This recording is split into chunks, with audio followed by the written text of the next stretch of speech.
Hello दोस्तों, welcome to bank tech YouTube channel. Myself Vishwajeet. तो आप सब कैसे हो? आई होप आप सब अच्छा हो, आप सबका प्रिपरेशन भी अच्छा जा रहा है। तो आज हम इस सेशन में डिस्कस करने वाले हैं caselet based DI for RB assistant mains. तो बहुत सारे स्टूडेंट को दिक्कत आता है कैसलेट बेस्ड डीआई में डीआई को सॉल्व करने में। किस अप्रोच से, कौन सा टेक्निक से हम कैसलेट बेस्ड डीआई को सॉल्व कर सकते हैं, क्या चीज़ हमको फॉलो करना है, तो सारा कुछ डिस्कस करेंगे ये वाले सेशन के अंदर। तो सेशन को पूरा देखना और चैनल को जरूर सब्सक्राइब कर लेना। तो अगर हम बात करते हैं जो क्वेश्चन दिया हुआ है इसमें क्या बोला गया उसको पहले पढ़ लेते। That is, Adam purchased an article for rupees 2800 and gave 20% discount on mark price.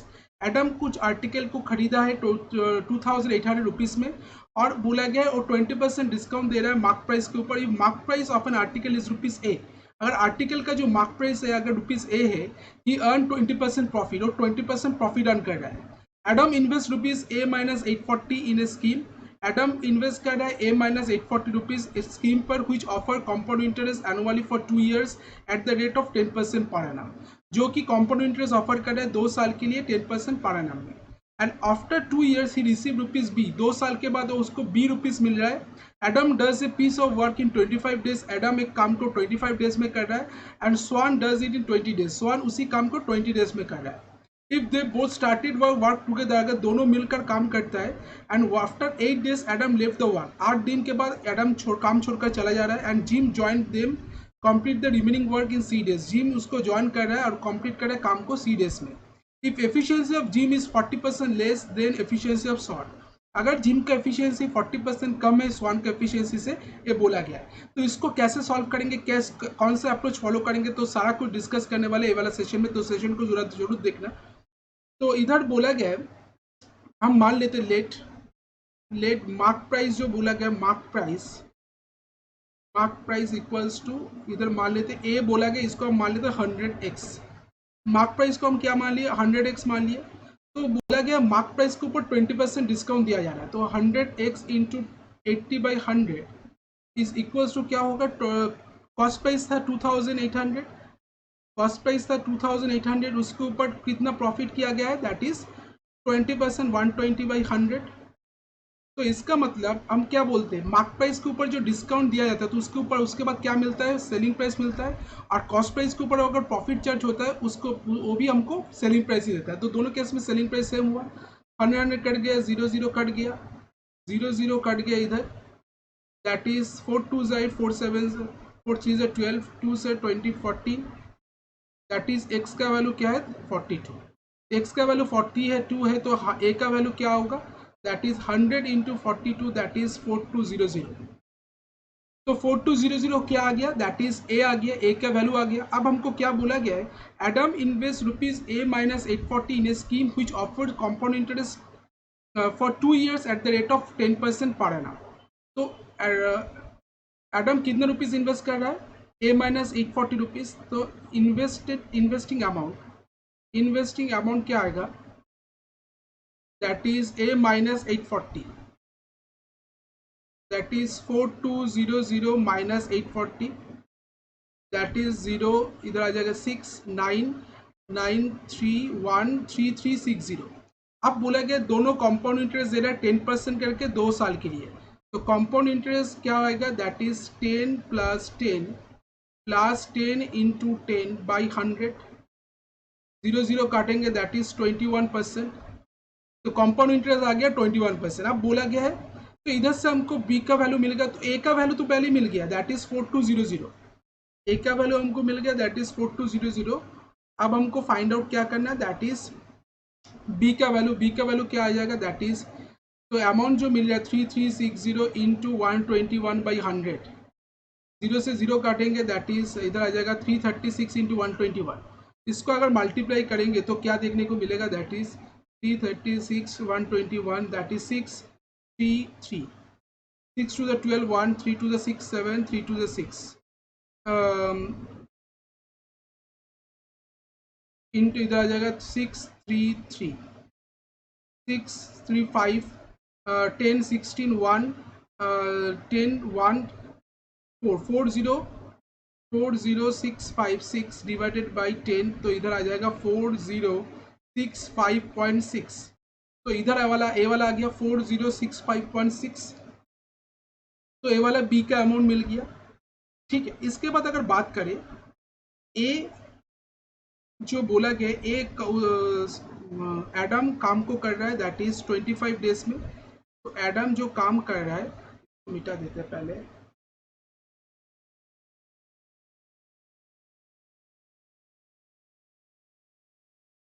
Adam जो काम कर रहा है 25 डेज में।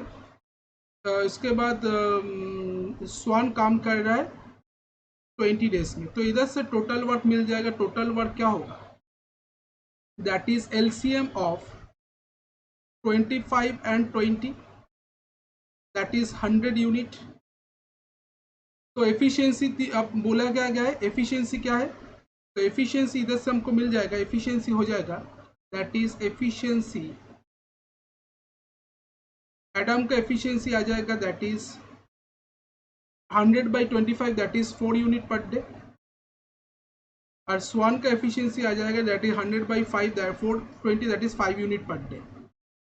ठीक है, तो दोनों का एफिशिएंसी मिल गया। अब बोला गया है जो जिम 8 दिन बाद ज्वाइन किया तो 8 दिन तक कितना काम हुआ है। तो 8 दिन तक काम हुआ है वर्क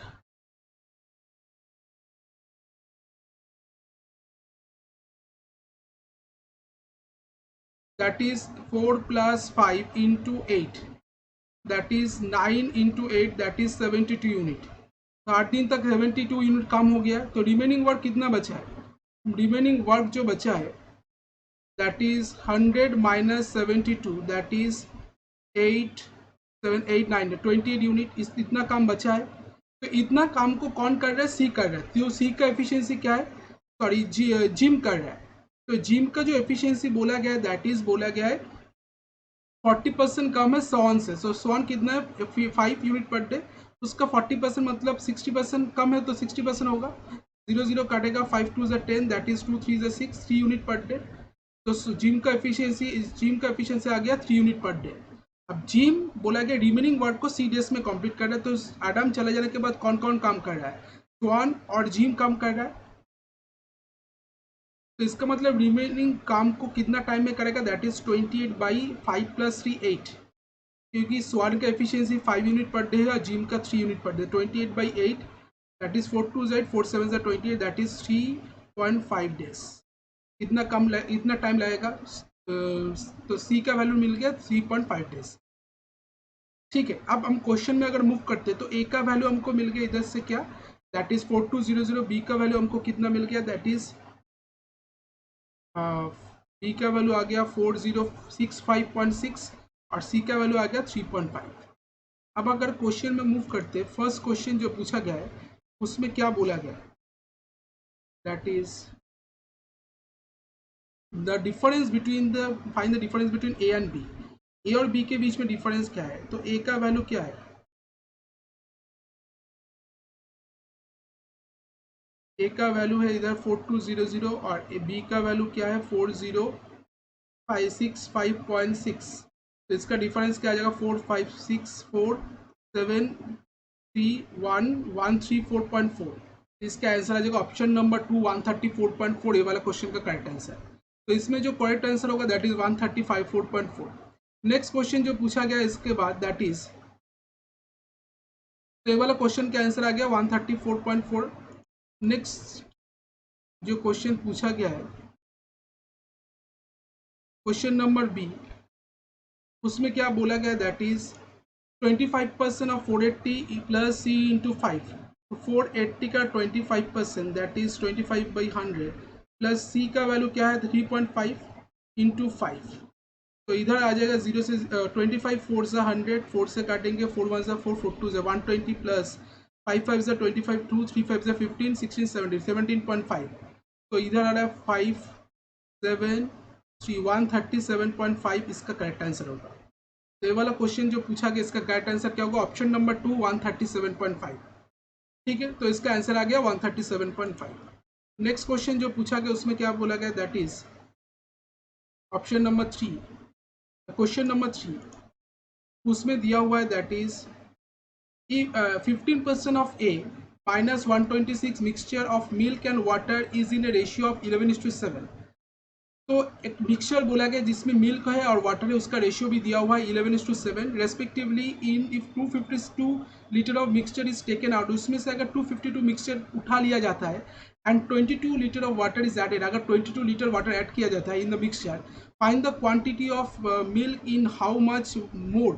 तो quantity of milk is how much more और less than the quantity of water. तो वो मिल्क का जो क्वांटिटी है वो कितना ज़्यादा कम है वाटर का क्वांटिटी से, हमको फाइंड आउट करना है। तो 15% ऑफ ए का वैल्यू क्या है, दैट इज इधर ए का वैल्यू है 4200, तो 4200 इंटू 15/100 माइनस 126, तो इधर आ जाएगा 0 से 0 काटेंगे, दैट इज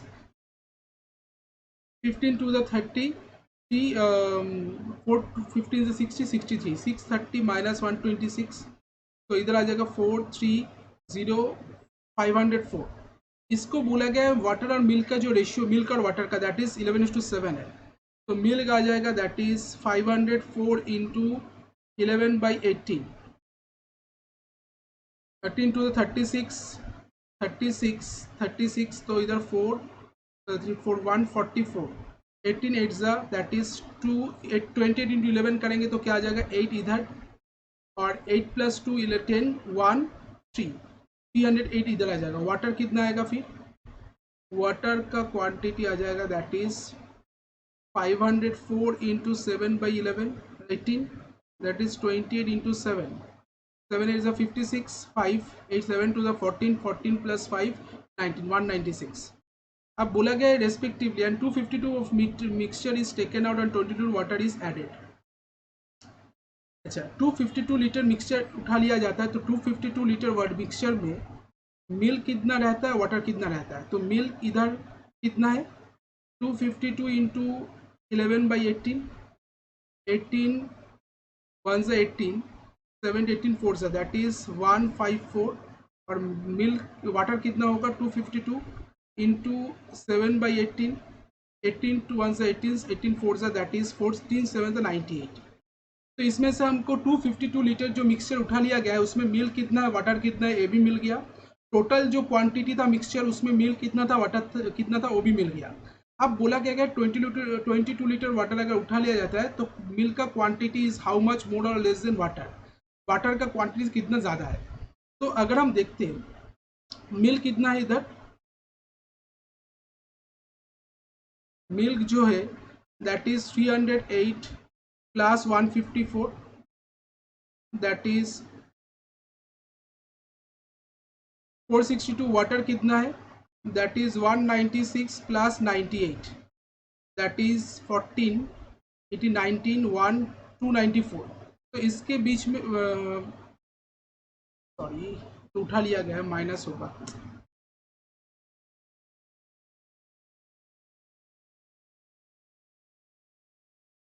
हमको क्या पूछा गया है, find the quantity how much more और लेस देन वाटर। अच्छा, तो 308 माइनस क्या होगा दैट इज 154, दैट इज 4 5 1 2 3 154, और इधर 196 माइनस 98 अगर करेंगे तो 98 ही आ जाएगा। अब इसके बाद बोला गया 22 लीटर वाटर ऐड किया है, तो प्लस 22 कर देंगे, तो प्लस 22 करेंगे तो क्या देखने को मिलेगा दैट इज 10 9 10 11 12 120। तो मिक्स से उठा लेने के बाद बोला गया 22 लीटर वाटर ऐड किया गया है, जिसकी वजह से अभी वाटर का क्वांटिटी कितना 120 लीटर और मिल्क का क्वांटिटी कितना 154 लीटर। तो दोनों के बीच में डिफरेंस हमको पूछा गया है, तो डिफरेंस क्या आ जाएगा, डिफरेंस जो आएगा that is 154 minus 120 that is 34, तो 34 लीटर डिफरेंस आ जाएगा। ऑप्शन नंबर 4 34 लीटर इसका करेक्ट आंसर है। तो फाइंड द बोला गया मिल्क का क्वांटिटी कितना ज़्यादा कम है वाटर का क्वांटिटी से, 34 लीटर इसका करेक्ट आंसर है। तो ये वाला क्वेश्चन जो पूछा गया इसका करेक्ट आंसर क्या आ जाएगा 34 लीटर। ठीक है, ऑप्शन नंबर 4 इसका करेक्ट आंसर होगा। नेक्स्ट क्वेश्चन जो पूछा गया उसमें क्या बोला गया दैट इज इसको मिटा, तो इधर हम ए बी सी का वैल्यू लिख लिए। अब हम क्वेश्चन में मूव करते हैं। क्वेश्चन नंबर 4 में क्या पूछा गया है, Pallavi and Himanshi started a business with investment of rupees C into 560 and B minus 1605.6. After 4 months, Pallavi withdraw rupees 560 and Himanshi invest rupees 540. तो ए और बी पल्लवी और हिमांशी मिलकर एक बिजनेस स्टार्ट किया है दोनों का कुछ इन्वेस्टमेंट था, 4 मंथ बाद पल्लवी ने अपना कुछ विथड्रॉ कर लिया अमाउंट और हिमांशी ने कुछ इन्वेस्ट किया अमाउंट। 10 मंथ के बाद टोटल प्रॉफिट बोला गया 2204, तो हिमांशी का प्रॉफिट शेयर क्या है ये हमको पूछा गया है। तो कैसे निकालेंगे तो देखते। तो पल्लवी का अगर बात करें, पल्लवी का इन्वेस्टमेंट कितना है, पल्लवी का जो इन्वेस्टमेंट है दैट इज, पल्लवी का जो इन्वेस्टमेंट है दैट इज C इंटू 560। तो C का वैल्यू क्या है 3.5 इंटू 560। तो पॉइंट उठाकर इधर 0, तो 0 0 कट जाएगा, दैट इज 56 इंटू 35 अगर करेंगे that is 5 6 33, 25 28 280 into 3 6 18 1, 3 5 15 16, that is 0 16 1 6 7 9 1960। तो पल्लवी का इन्वेस्टमेंट आ रहा है 1960। और अगर बात करें हिमांशी का इन्वेस्टमेंट कितना आ रहा है दैट इज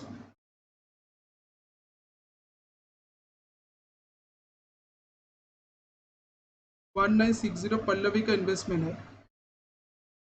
हिमांशी का इन्वेस्टमेंट कितना है, हिमांशी का इन्वेस्टमेंट जो है दैट इज B माइनस 1605.6। तो B का वैल्यू था 4065.6 माइनस 1605.6, दैट इज रुपीज, इधर 0.0 इधर 0, इधर आ जाएगा 6, इधर दैट इज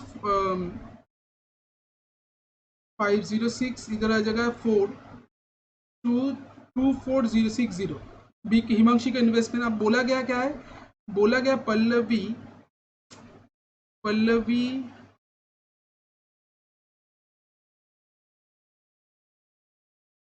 पल्लवी के बारे में बोला गया, पल्लवी 4 मंथ के बाद 560 रुपीज विथड्रॉ कर लिया है। तो पल्लवी का पहले इन्वेस्टमेंट था 1960, वो कितना मंथ तक चला, फिर 4 मंथ तक। उसके बाद 560 रुपीज विथड्रॉ कर लिया पल्लवी ने, दैट इज 1960 माइनस 560। और वो कितने मंथ तक चला, क्योंकि टोटल इन्वेस्टमेंट पीरियड कितना है 10 मंथ बोला गया है, तो इधर आ जाएगा इंटू 6। अगर हम हिमांशी का बात करें, हिमांशी का पहले इन्वेस्टमेंट था 2460, वो कितना मंथ तक चला, 4 मंथ तक। फिर बोला गया हिमांशी ने फिर इन्वेस्ट किया 540, मतलब 2460 प्लस 540 इंटू क्या होगा दैट इज 6। तो इधर आ जाएगा दैट इज 40 4 6 24 2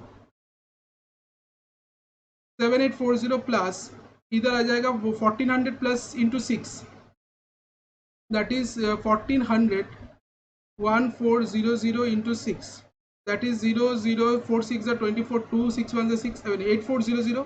तो प्लस करेंगे 0 4 12 1 15 6 16240।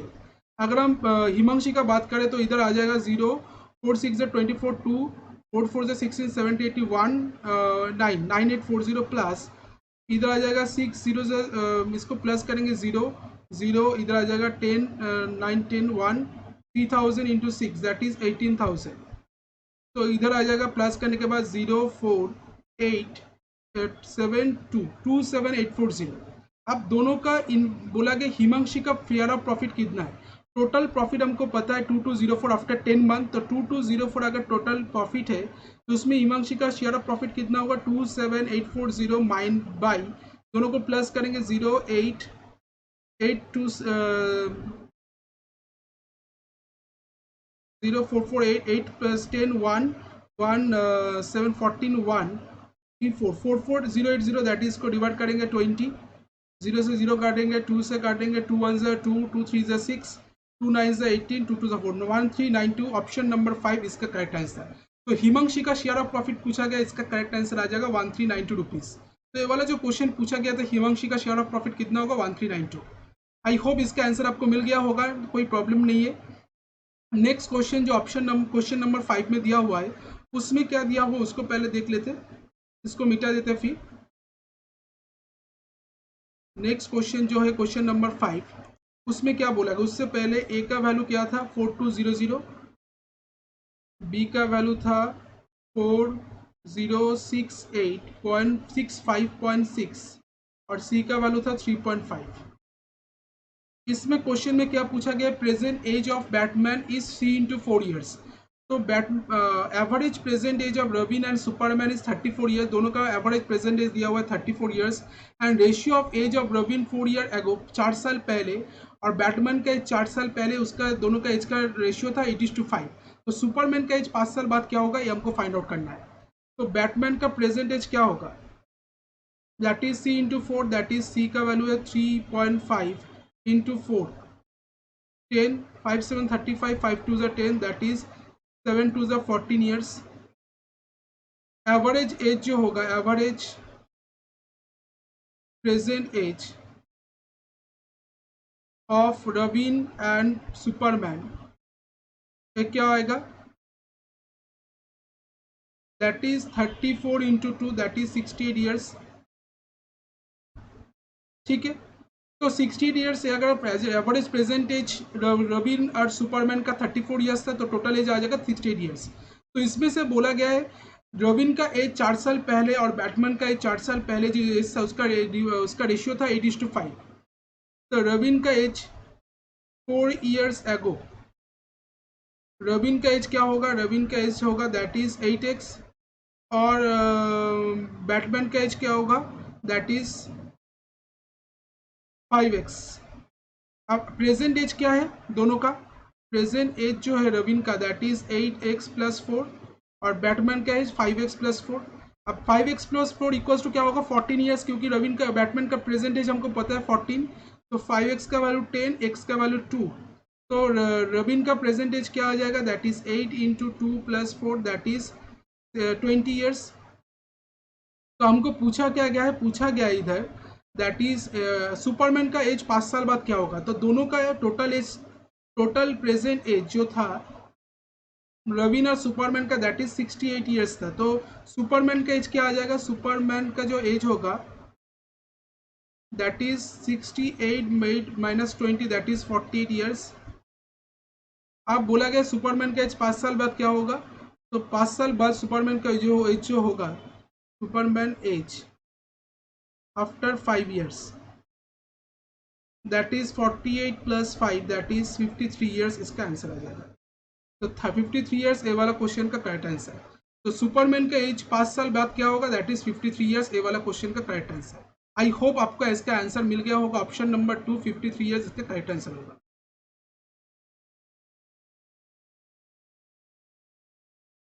नेक्स्ट क्वेश्चन मूव करते, क्वेश्चन नंबर 5। तो क्वेश्चन नंबर 5 ही लास्ट था।